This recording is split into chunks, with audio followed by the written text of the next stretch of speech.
iimbitahan natin the former President Duterte on this hearing. Nagkaroon na ng agreement ang members ng committee. Iimbitahan natin si Senator Bato de la Rosa kung papayag ang Senado na siya mag-appear dito. Colonel Espinido, so what do you think of what's happening now? Comparing it to the past administration. Napapakita lang natin sa lahat na may batas. Yeah, sagutin mo muna yung tanong ko. See or to hear na magdesisyon ako kung mayroon o wala, sir. I'm not asking you to make a decision. I'm asking you kung naniniwala ka mayroong human rights violation dito. As far as yung narinig naman natin, sir. You're a believer of the Lord Jesus and then you're going to lie to me? No. Wala na akong panitawala sa'yo. Huwag ka na mag-text sa akin ng Bible verse. At tuwan-tuwa yung mga tao ron sa payatas. Na-address nyo yung drug. Tuwan-tuwa sila. Pero until now, the trust rating of the Philippine National Police is not as high as it should be. Yun ang problema natin eh. Di ba? Yung napakabilis niyong gumamit ang baril. Napakabilis niyo. Now, we are not living here in this country under the barrel of a gun. Meron tayong democratic processes dito. And the thing is, nakikita nyo, kayong nasa leadership ng Philippine National Police, na para bang independyente itong nasa ilalim ninyo, na gumagawa ng mga bagay na hindi nyo iniuutos. Palagay ko naman, hindi iniuutos. For example, like Director General Eleazar, he did not actually command under your leadership na ito nyo lahat to. Hindi mo ginawa yan, di ba? Yes, Mr. Chair. Tinan nyo ha. Pakita ko sa inyo. Alright? Bago tayo mag-end dito. Alas 6 na eh. Kaya alas 6 na. Hindi pa nanangalian kapatid ko. Nagbinenta ka. Tinan nyo. According to the police data, ang napatay na drug lord 21, ang financier 9, maintainer 18. Ano po ba yung maintainer? Yun ang bakay. Ano ang ibig sabihin ng maintainer? A maintainer of drug dens. Maintainer ng drug dens to. Okay. Hindi sila ba may-ari ng mga drug dens? Hindi. Ano yung operator? 12 na operator. The same, Mr. Chair. It's either they are the maintainer or the operator of. Tinan nyo 21 na drug lord, financier 9, maintainer 18, 12 operator. Pero ang mga napatay na pusher 7,173. Just imagine the disparity on this. Now, itong mga pusher na ito, hindi naman mayayaman to, mahihirap to. Ang mga mayayaman yung mga drug lord, yung financier, yung maintainer, yung operator. Nakakapagtaka kung bakit nakakawala ito. Nakakawala ito sa tokhang. Bakit hindi itokhang itong mga hayop? Kahit na po ako, Bishop, mura din ako. Hindi naman mura yun eh. Talagang, kahit ng Panginoong Jesucristo, tinawag niya si Herod na hayop eh. Ayaw po natin ng ganun. Even John the Baptist, during his time, called the Pharisees as generation of vipers. Sa ating panahon po ba, ganun din tayo?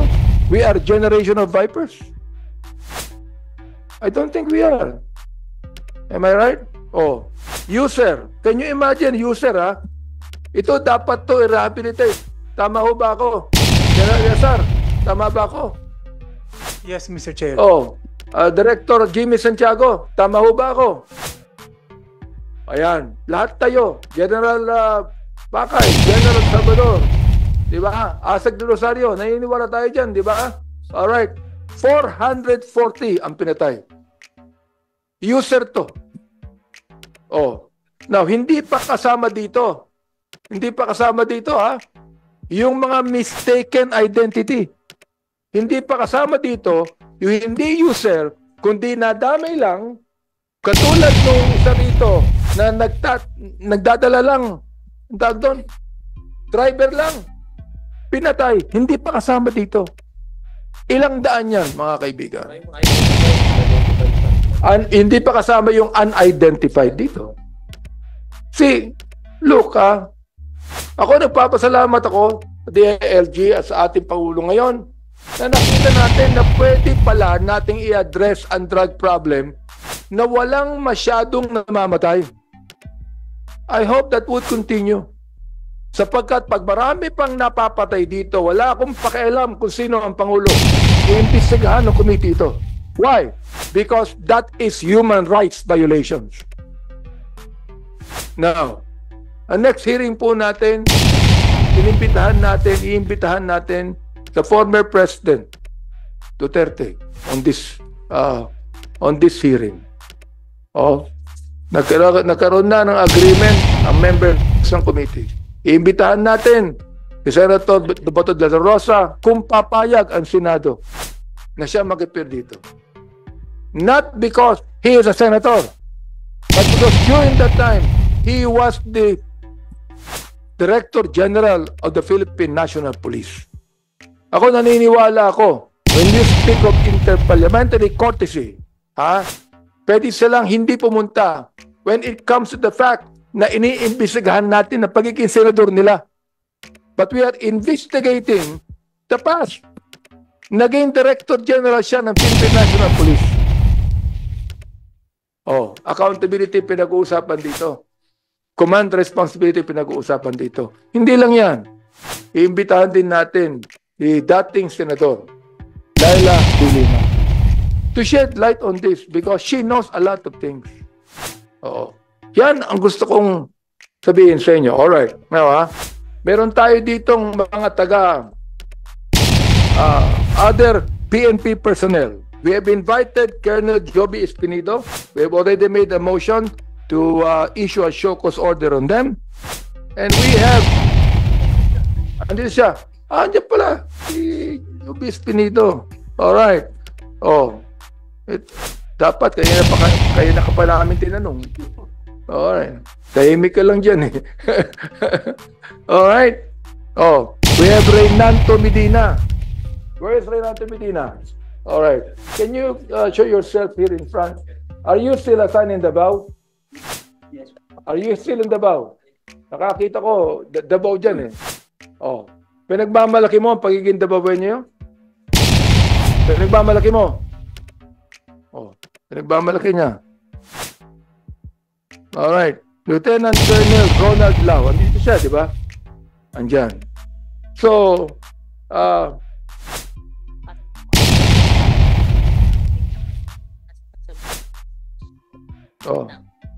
so we have received a spot report on the Murillo case. Ngayon lang. Meron pala eh. Medyo. Your Honor, nagkamali. Akala ko po after activity report. Okay, tamo. Nagkamali ka na naman.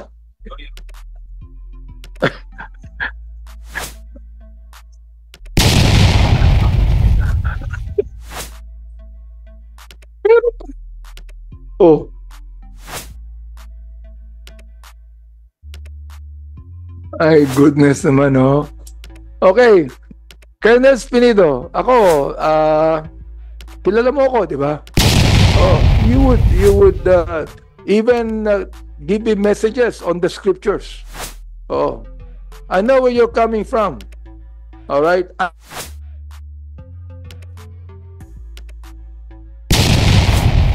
Involved in the war on drugs. Am I right? Colonel Espinido? Okay. So what do you think of what's happening now? Comparing it to the past administration. You are now a director or a commander or what? No, sir. Where are you assigned? Police Regional Office 8, sir. Where? Personnel. Okay. Yes, sir. So I would like you to make a statement now. What do you think now? Do you think that there are really human rights violations in the past administration or not? Good afternoon, it's everyone, sir. And for me, very appreciated naman, sir, ang committee na to because napapakita lang natin sa lahat na may batas. But, yeah, sagutin mo muna yung tanong ko before you appreciate this committee. talk about, sir, sa... Kilala mo naman ako, di ba? Yes, sir. Oo. And I'm not going to belabor my time in this committee. if I do not believe in this advocacy. Am I right? Yes, sir. Now, you say you're a Christian. Yes, sir. Am I right? Yes, sir. You always give me verses. Binabi niya ako. Sabi ko. Ah? Hindi, sabi niya, kailan ka raw naging Kristiyano? Matagal since, sir. Matagal na raw. Oh, kailan? Ang pagkakilala naman sa Panginoon, sir, since nagkataon na nakakilala ko ang Panginoon, sir, ng pagka...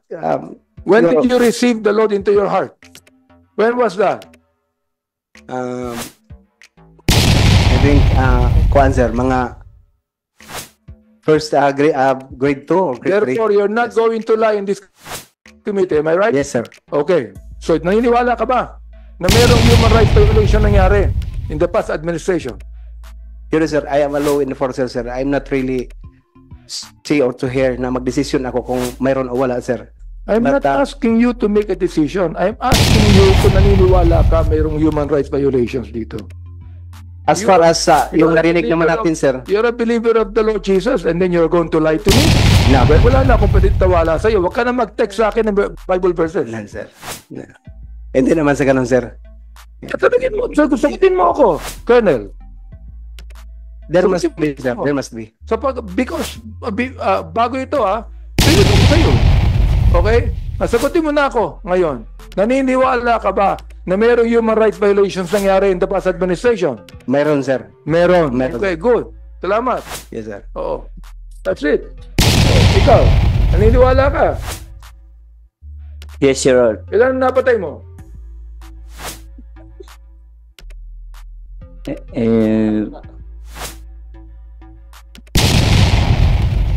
Wala pa po, Your Honor. Bakit di ka makasagot agad? Makasagot agad. Where are you assigned right now? At the Davao City Police Office, Your Honor. Davao City Police Office. Yes, Okay. Your Honor. Kasi pinatawag ka dito because you were involved. You were actually involved in the killing of these thousands. You were actually involved. Hindi ka pinatawag dito kung hindi ka nag-i-involve. Alright? So, can you tell me about that? Tell the committee. Were you involved in some cases in this Tokhang operation? Were you involved? May mga legitimate operation po kami, Your Honor. I'm not saying it's illegitimate. What I'm saying is, were you involved in a Tokhang operation? Yes, Your Honor. Yes, you were. You were also involved in the double barrel. Kasi hindi ko alam yun eh. Sasabi ni Congressman Akop eh. Yes, Your Honor. Meron kayong involvement sa big time. Ano yun? One time, big time. Involved ka rin doon. Yes, Your Honor. Where did you get the order to be involved? From whom? In my superior, Your Honor. Therefore, the Philippine National Police Brass, makikita po ninyo rito, I think that the commanders in every provinces or cities are doing their part without the leadership consent on this. Without leadership order on this. Oh, kaya natin iimbitahan dito si former President Duterte. Because kami, narinig namin ng testimony ng mga biktima natin dito. May mistaken identity, may minor de edad, may driver lang dyan, nadamay yan. Alright? May user na patay. Okay. Ako naniniwala ko, dapat ang mga pusher, arestuhin yan. Dapat yan, kasuhan yan. Pero hindi dapat patayin yan. Tama ako, Ken Espirido? Yes, sir. Oh. Tama, sir.